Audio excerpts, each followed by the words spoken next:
हौसले में उड़ान होनी चाहिए, मंजिल तो मिल ही जाती है।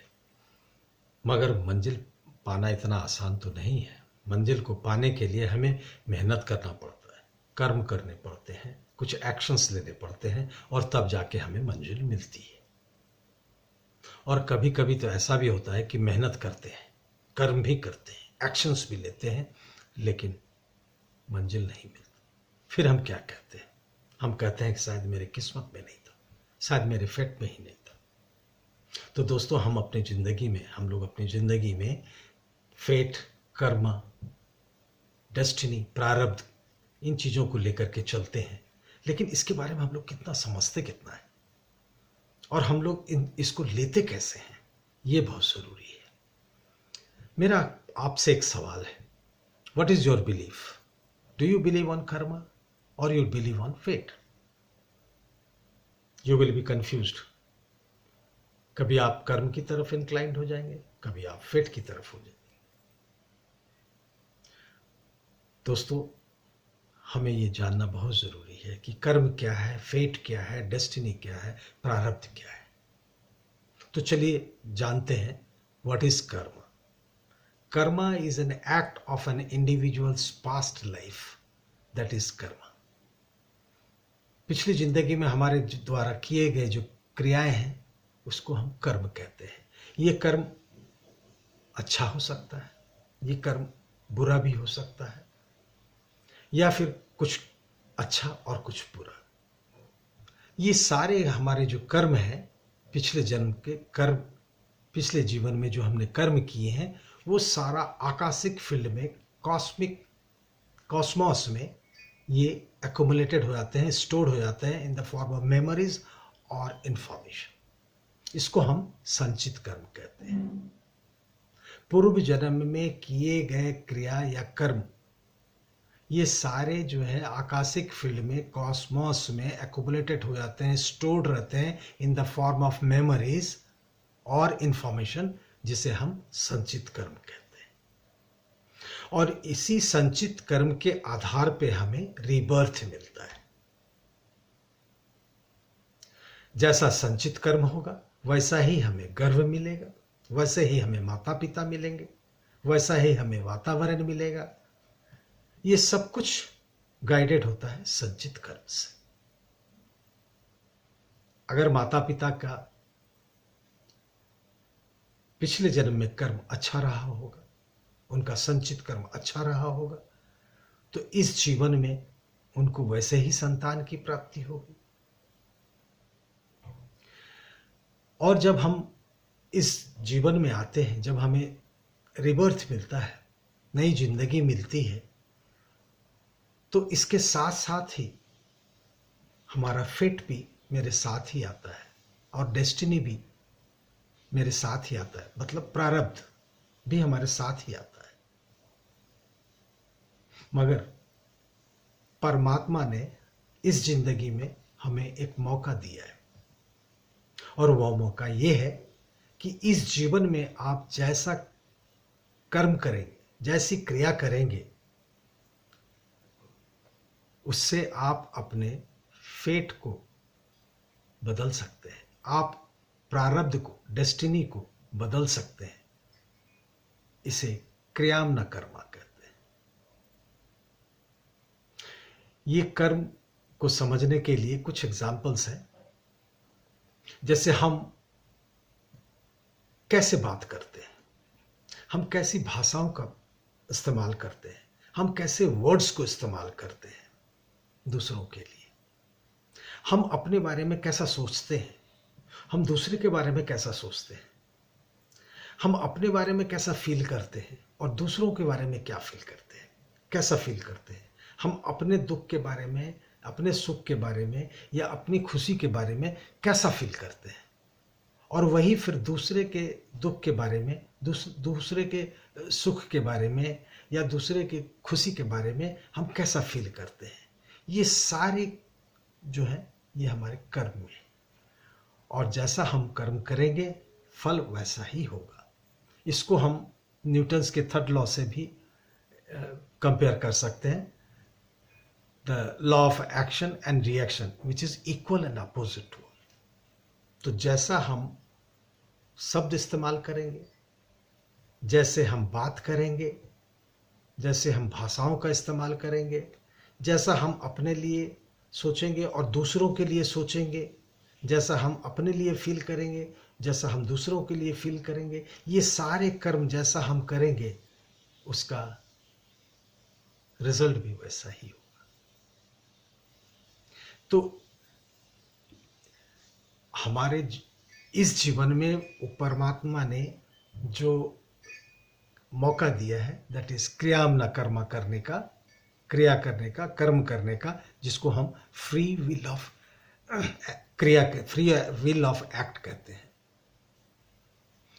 अब ये action, free will of act, जो क्रिया या कर्म है वो, और हमारा सेल्फ एफर्ट, ये दोनों मिलकर के ही हमारा फ्यूचर, हमारा फेट और हमारे डेस्टिनी को बनाता है। तो जो फेट हम लेकर के आए हैं या जो डेस्टिनी या प्रारब्ध हम लेकर के आए हैं,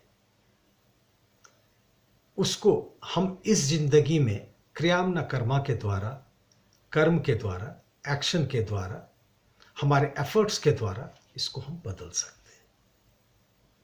अब आइए पहली बात हम बात करते हैं हमारे कर्म के बारे में, क्रिया के बारे में। वैसे तो गीता में ये लिखा गया है, कर्म करो, फल की चिंता मत करो। मगर कर्म हम जो करेंगे तो कैसा कर्म करेंगे कि हमें हमारा डिजायर्ड फल मिले। तो इस कर्म को डिसाइड करने से पहले हम क्या करते हैं, हम तो सोचते हैं, और जैसा हम सोचते हैं, the seed of thoughts that we are giving to the brain, वैसा ही ब्रेन एक्ट करती है, वैसा ही एक्शन होता है, वैसा ही कर्म होता है। इसलिए ये बहुत ज़रूरी है कि कर्म को डिसाइड करने से पहले हमको अच्छा सोचना पड़ेगा उसके बारे में, और वो सोच ही हमारे ब्रेन को एडवाइस करेगा कि कैसा एक्शन होना चाहिए, कैसा कर्म होना चाहिए। अब हमारा आता है हमारा सेल्फ एफर्ट।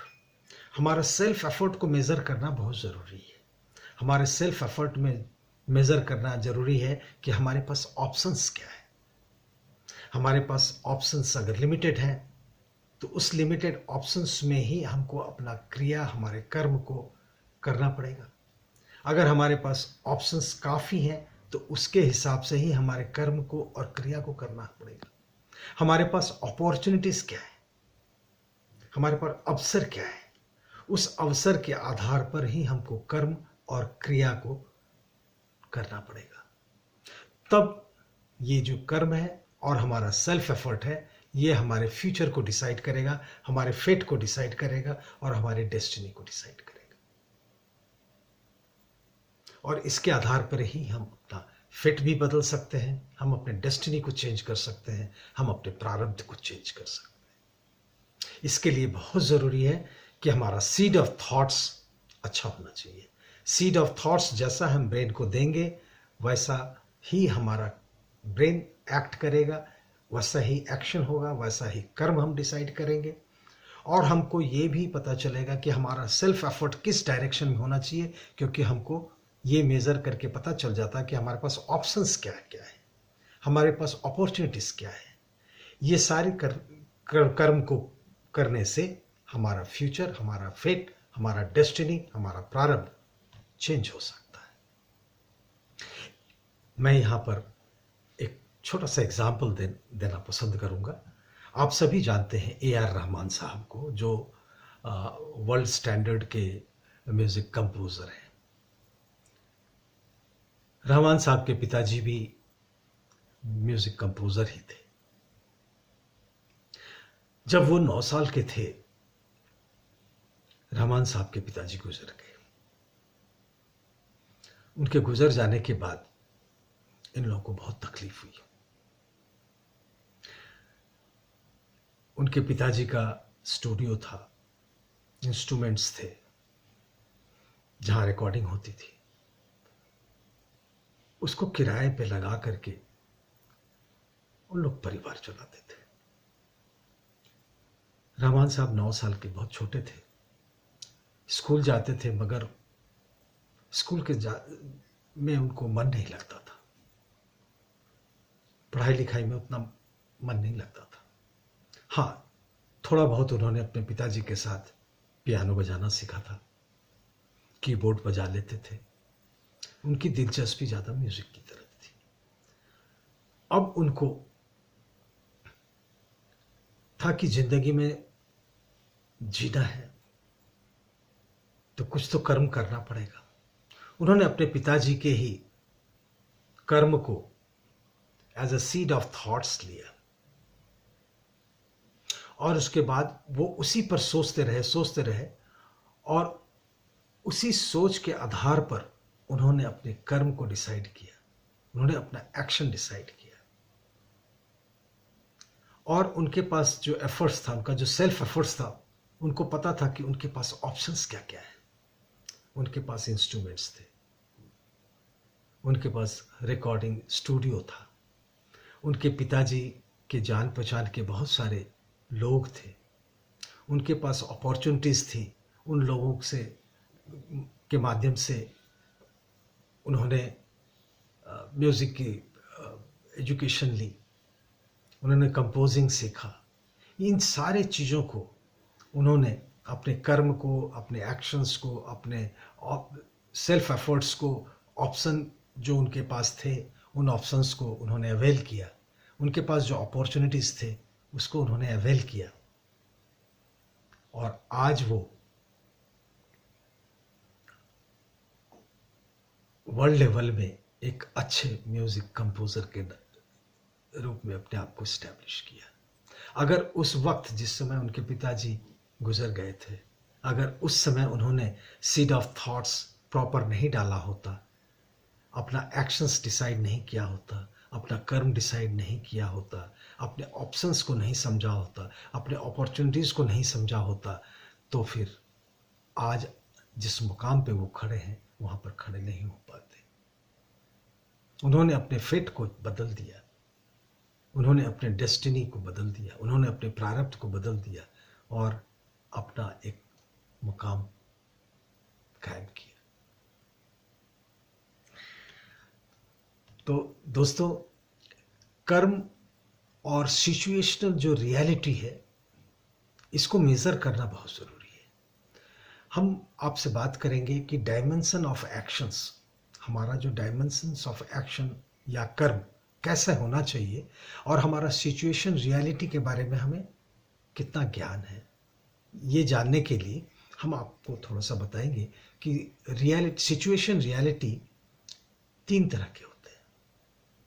एक तो एब्सोल्यूट रियलिटी, जो आप उस समय बिल्कुल वेकअप स्टेज में होते हैं, कॉन्शियस स्टेट ऑफ माइंड में होते हैं, आप उस समय अपने सिचुएशन को बहुत अच्छी तरह से समझ सकते हैं। और दूसरा होता है ट्रांजैक्शनल रियलिटी। ट्रांजैक्शनल रियलिटी मतलब जो प्रैक्टिकल सिचुएशन है उसके बारे में अवेयरनेस। और तीसरा होता है इल्यूजिव रियलिटी। इल्यूजिव रियलिटी मतलब illusion state, you are in a dreaming state. Most of the time ऐसा देखा गया है कि लोग इल्यूजिव रियलिटी में ज़्यादा पाए जाते हैं, जो बहुत इल्यूजिव स्टेट में रहते हैं, जो खुद कंफ्यूज होते हैं, भ्रमित होते हैं, और उस भ्रमित अवस्था में वो जो भी क्रिया या जो भी एक्शन या जो भी कर्म करने जाते हैं उससे उनको डिजायर्ड रिजल्ट नहीं मिलता है, सक्सेस नहीं मिलता है। हो सकता है मैं इस इल्यूसिव रियलिटी के बारे में आपको थोड़ा सा एक्सप्लेन कर दूं।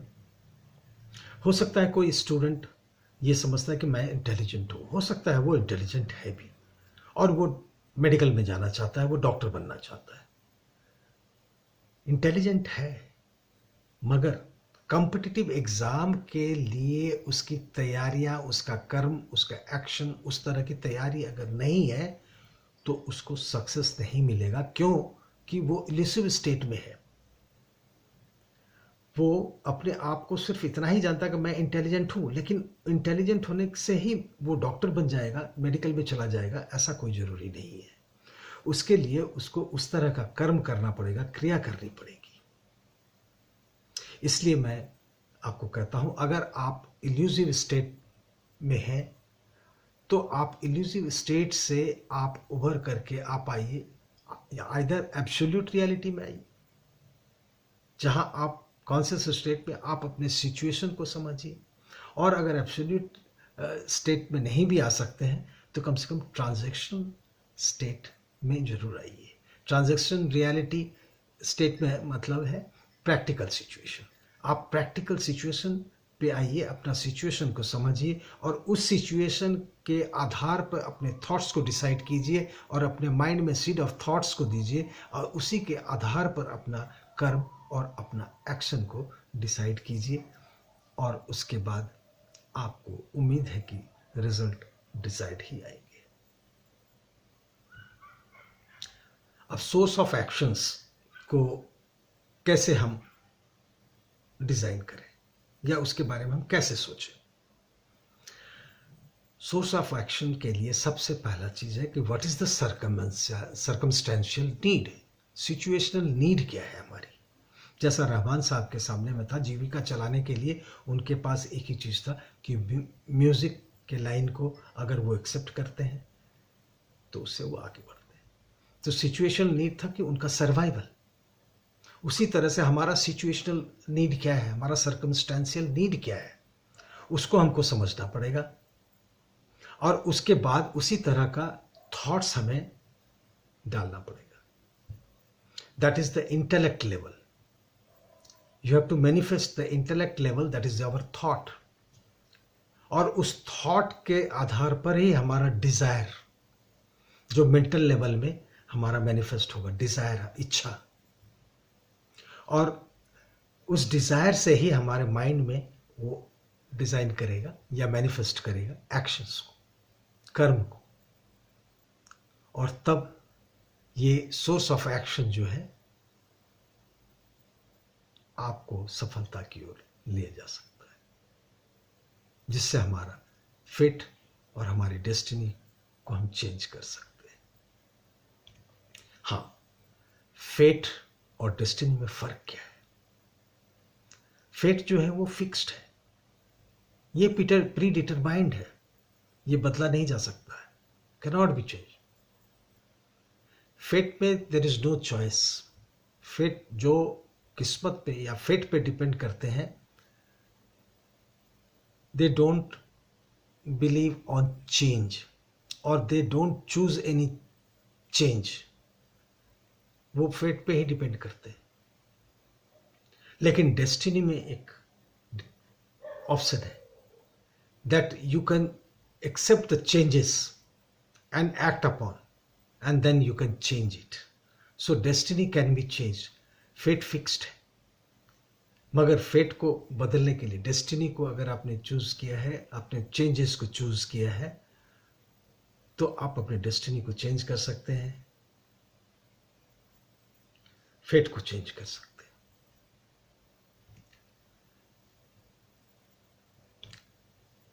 अब मैं बैड लक जो अपने आप को मानते हैं उनके लिए कुछ सजेशंस है। You can change your bad luck to good luck. उसके लिए कुछ सूत्र हैं। Always be open to new options and opportunities. Always be open to new options, opportunities and experiences. जो भी आपको ऑप्शंस हैं, अपॉर्चुनिटीज हैं, नए एक्सपीरियंस हैं, इनके लिए आप बिल्कुल ओपन हो रहिए। एंड रिकॉग्नाइज योर, आपकी कमजोरियों को आप समझिए। रिकॉग्नाइज योर ओन हंचेस, आप अपनी कमजोरियों को समझिए और उसके ऊपर अटेंशन दीजिए, उसमें बदलाव लाइए। You change yourself. If you give that attention to your weakness, then you can change yourself, you can correct yourself. And trust that positive things are happening to you. Be positive, be affirmative. हो सकता है पहले बुरा हुआ हो या गलत हुआ हो, कोई ज़रूरी नहीं है कि हमेशा गलत ही होगा। आप पॉजिटिव होइए, फिर कुछ चेंजेस लाइए, फिर नए तरीके से उस पर अटेम्प्ट कीजिए एंड बी अफर्मेटिव। सोचिए कि पॉजिटिव, फिर अच्छा होगा।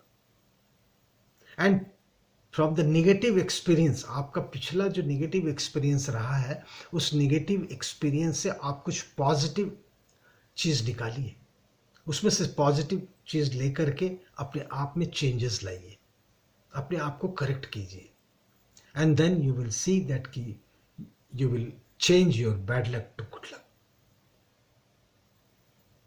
आप प्रयास करके देखिएगा। तो ये सेशन काफ़ी लंबा हो गया है। Thank you very much for being with me till the end of this session.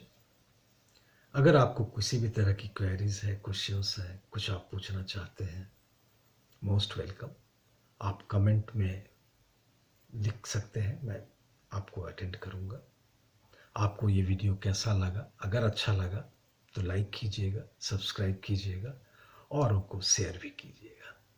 Thank you very much.